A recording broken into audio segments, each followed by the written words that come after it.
नमस्कार माताओं और बहनों, आज की हमारी इस वीडियो में हम आपके लिए लपसी और तपसी की एक पौराणिक कथा लेकर आए हैं। बहुत समय पहले की बात है।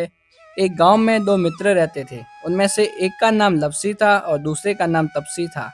तापसी भगवान का बहुत बड़ा भक्त माना जाता था।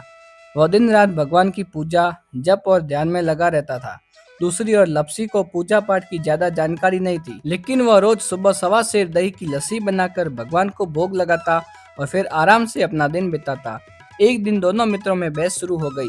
तापसी बोला, मैं भगवान का सबसे बड़ा भक्त हूँ क्योंकि मैं दिन रात भक्ति में लगा रहता हूँ। लपसी बोला, मुझे पूजा पाठ ज्यादा नहीं आता, लेकिन मेरा मन कहता है कि भगवान के प्रति मेरा भाव सच्चा है, इसीलिए मैं भी उनका सच्चा भक्त हूँ। दोनों की बहस बढ़ती चली गई। उसी समय देवर्षि नारद पृथ्वी पर भ्रमण करते हुए वहां पहुंचे। उन्होंने दोनों को झगड़ते देखा और पूछा, तुम दोनों किस बात पर विवाद कर रहे हो? दोनों ने नारद मुनि को प्रणाम किया और अपनी अपनी बात बताई। नारद मुनि मुस्कुराए और बोले, इसका निर्णय मैं कल कर लूंगा कि तुम दोनों में से सच्चा भक्त कौन है। दोनों मित्र यह सुनकर अपने अपने घर चले गए। अगले दिन सुबह तापसी रोज की तरह एक पेड़ के नीचे आसन लगाकर ध्यान और मंत्र जाप करने में बैठ गया। तभी नारद मुनि वहां आए और चुपचाप उसके सामने बहुत कीमती अंगूठी डालकर चले गए। तापसी मंत्र जाप कर रहा था, लेकिन जैसे उसकी नजर अंगूठी पर पड़ी, उसने चारों तरफ देखा और तुरंत उस अंगूठी को उठाकर अपने पैर के नीचे दबा लिया। फिर पहले की तरह जोर जोर से मंत्र बोलने लगा। उधर लपसी सुबह उठा।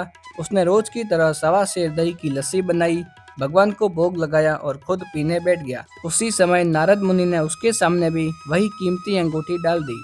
लपसी ने अंगूठी उठाई और सोचने लगा, यह अंगूठी बहुत महंगी लग रही है। जिस किसी की गिरी होगी वह जरूर परेशान होगा। वह पूरे गांव में घूम घूम कर पूछने लगा, यह अंगूठी किसकी है? जब उसे कोई मालिक नहीं मिला तो वह अंगूठी को लेकर गांव के सरपंच के पास गया और बोला, सरपंच जी, यह अंगूठी मुझे रास्ते में मिली है, कृपया इसका मालिक ढूंढकर उसे वापस कर दीजिए। इसके बाद लपसी अपने काम में लग गया। कुछ समय बाद नारद मुनि दोनों के सामने प्रकट हुए और बोले, तुम दोनों में से लपसी भगवान का सच्चा भक्त है। यह सुनकर तापसी चौंक गया और बोला, मुनिवर, मैं तो दिन रात भक्ति करता हूँ, फिर लपसी मुझसे बड़ा भक्त कैसे हो गया?